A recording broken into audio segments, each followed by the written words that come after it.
बिस्मिल्लाहिर्रहमानिर्रहीम जज़ल्लाहु अन्ना मुहम्मदिन अलैहि वसल्लम। अस्सलाम वालेकुम वरहमतुल्लाहि वबरकातुहू। मैं हूँ सफदर खान बागी। जैसा कि मैंने कल की व्लॉग में भी बात की थी और आज एक नई हालात की मुनासबत से मैं ये कहता चलूँ कि इस वक्त मुल्क और कौम को अशद ज़रूरत है कि हाफिज़ आसिम मुनीर साहब को मज़ीद जिम्मेदारियाँ सौंपी जाएँ।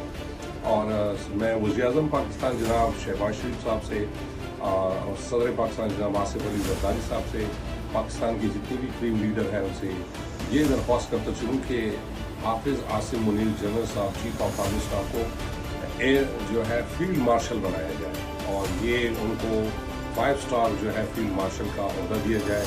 इन्होंने पाकिस्तान के लिए जो कारनामा सर अंजाम दिया इसकी मिसाल तारीख में नहीं की।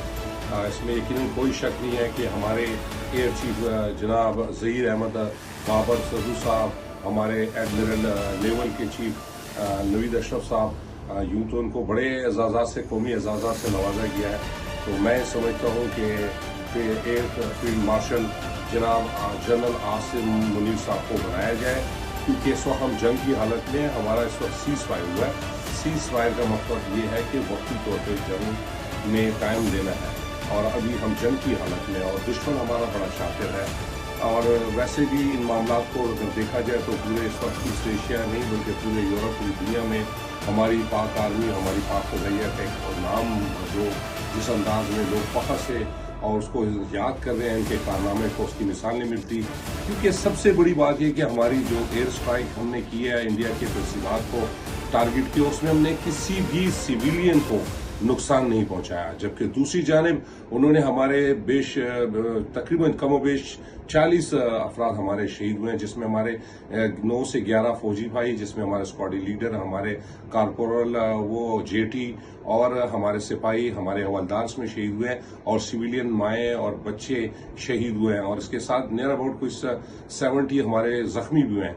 तो मैं समझता हूँ कि इस वक्त का तकाजा है, हमारी तमाम सियासी जमातों को ये मुतालबा है, पूरी आवाम का ये मुतालबा है कि chief of army staff general Asim Munir साहब को फील्ड मार्शल का एक ओहदा दिया जाए बतौर एजाज़ी, बतौर इनके कारनामे की, उनकी किरदार की वजह से।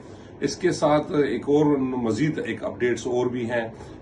माशाल्लाह जब से पाकिस्तान एयरफोर्स ने अमेरिका और फ्रांस और इंडिया और रूस के साथ मुश्तरका जो इंडिया को इमदाद दी गई है, उसमें जो मिलिट्री इमदाद में सबसे जो बड़ी चीज़ थी वो फ्रांस की जानिब से राफेल। उन तैयारों के मुकाबले में JF-10 थंडर तो अपनी जगह पे है, लेकिन चाइना ने अपनी दिफा के लिए एक बहुत ही बेहतरीन फाइटर जेट बनाए हैं, जिसको J-35A कहते हैं। ये J-35A जो है ये F-35 जो है अमेरिका से कहीं गुना बेहतर है और इसकी रेंज जो है हमारी राफेल और मुख्तलिफ जहाज़ों से कहीं गुना बेहतर है। नहायत ही जो है मॉडर्न है, टेक्नोलॉजी यूज़ की गई है और इसके जो तकरीबन मेरे ख्याल से सुनने में ये आ रहा है कि मौजूदा जो जंग लड़ी है हमने, उसमें इस पाकिस्तान को बतौर चाइना 40 एयर फाइटर J-35A देने जा रहा है। और पूरी कौम को एडवांस मुबारक हो और इस जहाज़ों के आने के बाद हमारी पोजीशन मज़ीद मुस्तहकम होगी, हवाओं पर हमारा राज होगा। अल्लाह के फजल करम से पाकिस्तान इसी तरह सरसब्ज़ व शादाब रहे और पाकिस्तान का गुड टाइम आने वाला है, बल्कि आ चुका है। अब पाकिस्तान एक नई कुव्वत के साथ उभरेगा, नौजवानों के लिए रास्ते खुलेंगे, इस मुल्क में तरक्की और खुशहाली होगी, सिर्फ इस कौम को मुत्तहद होने का। पाकिस्तान जिंदाबाद, पाक अफवाज जिंदाबाद, पाक नेशन जिंदाबाद, पाकिस्तान पाइंदाबाद।